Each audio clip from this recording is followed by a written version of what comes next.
Agora são 8h35. Notícia importante que acaba de chegar sobre a crise no leste europeu. O presidente da Ucrânia disse que a Rússia aprovou uma ofensiva contra a Ucrânia. A informação, gente, é da agência de notícias Reuters.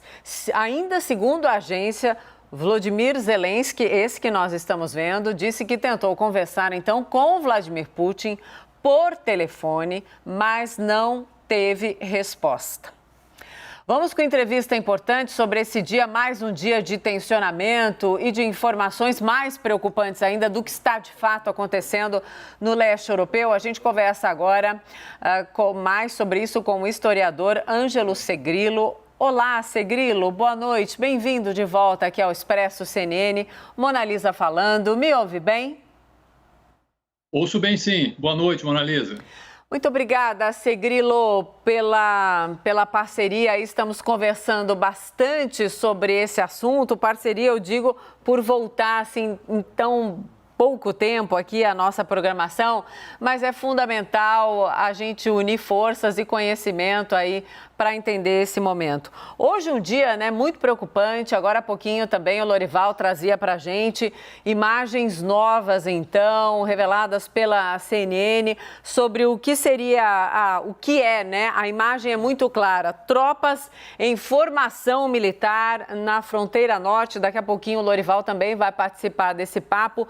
O que tudo aponta, inclusive nessa informação da Reuters que eu acabei de passar, é que estamos numa iminência de fato para o que seria o pior momento. Sim, são essas imagens que o Lorival trouxe agora há pouco para a gente, imagens que mostram, então, tropas russas em formação, prontas, o que seria uma formação para uma prontidão imediata. Estamos na iminência de fato, uma invasão, de uma entrada de fato com tropas, com soldados, ou ainda não? O que você está acompanhando? Como é que você está vendo esse dia, Segrilo? Eu achei interessante você colocar a última palavra, entrada, de tropas, porque é uma pequena diferença. A palavra invasão em relação à Ucrânia pode ter dois sentidos aí, Se o Putin vai fazer uma invasão, uma entrada, no sentido de ocupar aquelas duas províncias separatistas russas, com as suas, o que ele chama de missões de paz, e ficar por ali, ou se ele vai tentar uma invasão total da Ucrânia, tipo tomar a capital, Kiev, alguma coisa assim. Eu imagino que ele vai adotar essa primeira alternativa. Se ele entrar, e realmente é muito difícil você juntar tantas tropas assim, e depois desmobilizar, é meio estranho. Eu acho que ele vai acabar entrando de uma certa maneira, vão criar algum motivo ali para entrar, mas eu acho que ele vai ficar mais naquela região das províncias separatistas. Se ele ampliar para uma invasão total da Ucrânia, isso aí vai ser realmente não só muito custoso, sangrento para ele, mas pode até complicar a sua situação. Talvez, eu imagino que no longo prazo, isso aí vai virar um daqueles conflitos congelados, mais um daqueles conflitos congelados dos estados pós-soviéticos, Vão ficar aquelas duas províncias separatistas ali, agora com reconhecimento diplomático da Rússia, e a situação vai se congelar mais ou menos assim. Até porque o Putin, com esse reconhecimento, com o congelamento da situação, ele consegue que a Ucrânia não entre na OTAN, Porque países com disputa territorial com outros países não entram na OTAN. Então, vai haver uma disputa territorial permanente aí com a Rússia, que impediria a entrada da Ucrânia na OTAN, que é o principal objetivo do Putin, Então, eu imagino que vai ficar nesse cenário mais limitado, mas nunca sabemos. Sem dúvida. Essa informação também que eu acabei de passar da Reuters, então, é que seria... A informação da Reuters é que o presidente da Ucrânia disse que a Rússia aprovou, então, o que seria a ofensiva, contra o país dele, contra a Ucrânia. E, segundo a agência, o Zelensky teria tentado conversar com Vladimir Putin por telefone, mas não teve resposta. Segrilo. Eu imagino, posso estar errado, mas eu imagino que é a invasão nesse sentido aí que você colocou, colocando a palavra entrada, de que eles realmente vão entrar nas duas províncias. Então, para o Zelensky, isso já é uma invasão. Para ele, as duas províncias não são parte da Ucrânia, não são nada de repúblicas independentes. Então, para ele, isso já é invasão, né? Mas eu acho que não é invasão total ainda, que eu espero que nunca venha, né? Pelo amor de Deus, nós todos esperamos. Segrilo, também as manifestações importantíssimas hoje e muito fortes, né?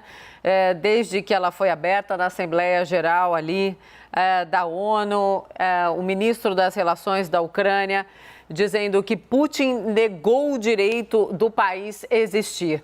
E ali, no decorrer do dia, a gente viu um alinhamento dos Estados Unidos numa medida que já tinha sido adotada, então, pela Alemanha, que foca ali na questão do gasoduto, né, do que seria a parte 2. Gostaria que você analisasse esses elementos também para a gente, por favor. Essa questão do gasoduto Nord Stream 2, né, é uma peça crucial, e crucial para todos, né?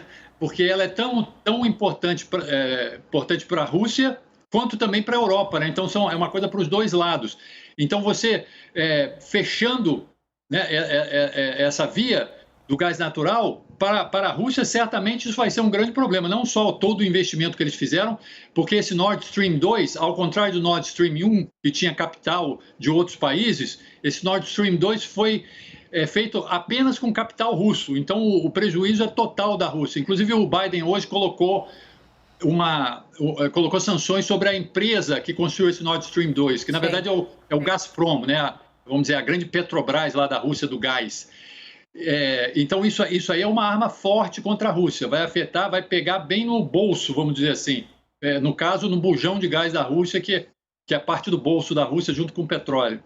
Em relação às manifestações das lideranças em geral ali, condenando, né, o que teria sido então, o que é para eles um tensionamento provocado por Vladimir Putin, mas a China não, andando de lado ali nos discursos. Como é que você olhou todos esses discursos na Assembleia, ali naquela reunião, então, em que a diplomacia ainda aponta caminhos, mas alguns dos caminhos ali apontados nos discursos são o antônimo, né, o contrário da diplomacia. Segrilo. Eu gostei dessa sua expressão aí de a China andando de lado, porque ela realmente tem uma posição um pouco ambígua. De uma certa maneira, ela apoia a Rússia, inclusive, não só em outras questões, mas também nessa questão, no sentido em que ela diz que as preocupações da Rússia com a questão da expansão da OTAN são legítimas e devem ser levadas em conta, por esse lado. Mas, por outro lado, a China tem uma posição, em geral, pela integridade territorial e soberania dos países, né? Ela não gosta de ver quebra nisso, até por interesse próprio, porque tem a questão de Taiwan, que eles consideram uma província da China, rebelde, né? Mais ou menos ali como está ali na Ucrânia, aquelas províncias rebeldes, e não aceitaria que alguém dissesse que a Taiwan poderia sair da China ou alguma coisa. Então, eles têm o maior interesse nisso, né?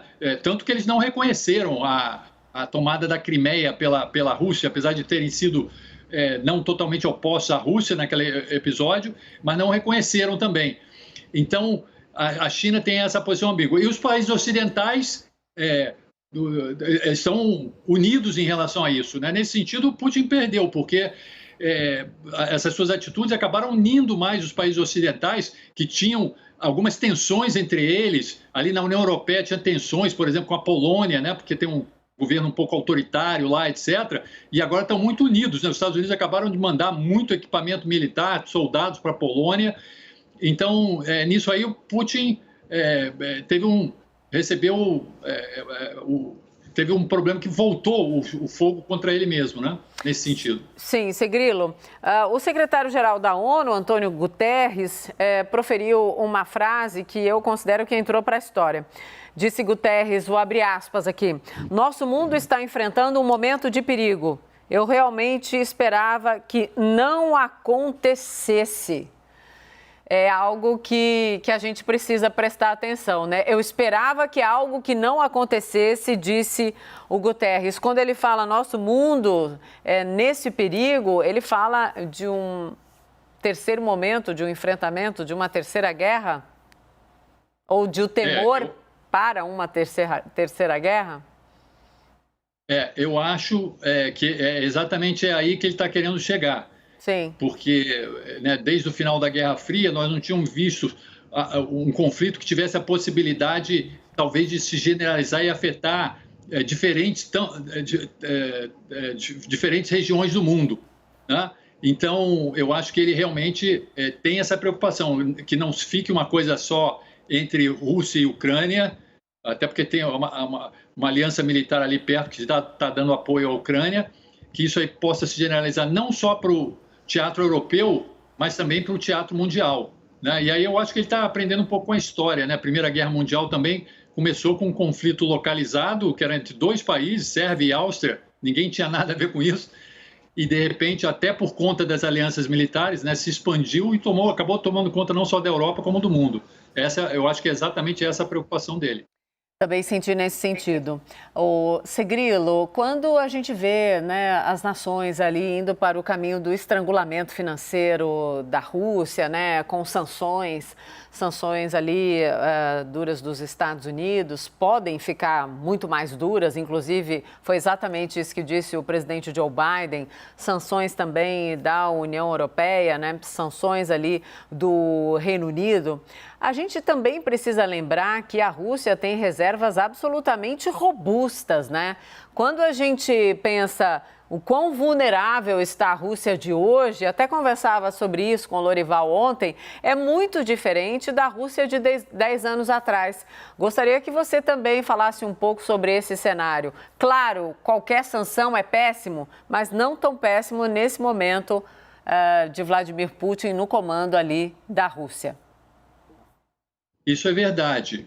E tem um pouco a ver até com a experiência de 2014, quando houve também sanções, né, porque eles tomaram a Crimeia lá, e houve sanções. E a economia russa foi afetada.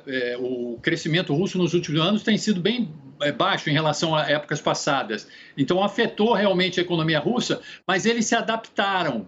Então, muita coisa que eles importavam antes passaram a produzir lá mesmo, né? E o Putin... por incrível que pareça, mesmo com essas dificuldades todas econômicas e até pandemia depois, ele apertou os cintos e aumentou as reservas estrangeiras da Rússia, né? Apesar de todas as crises, de 2014 para cá, aumentaram as reservas. Naquela época estava por volta de 400 bilhões de dólares e agora está mais de 600. Então, ela está numa posição forte e ela produz muito petróleo, gás, como nós vimos. Ironicamente, inclusive, se houver muito problema lá, o preço do petróleo vai disparar. De uma certa maneira, aumenta as rendas da Rússia, né? É claro, se ela conseguir receber esse dinheiro, porque se fizer a invasão total mesmo, o Biden já falou que aí vai apertar o botão nuclear das sanções, né? Que são as sanções pesadas. A maior de todas é excluir a Rússia do sistema SWIFT, né? Que é a internet dos pagamentos bancários, né? E financeiros mundiais.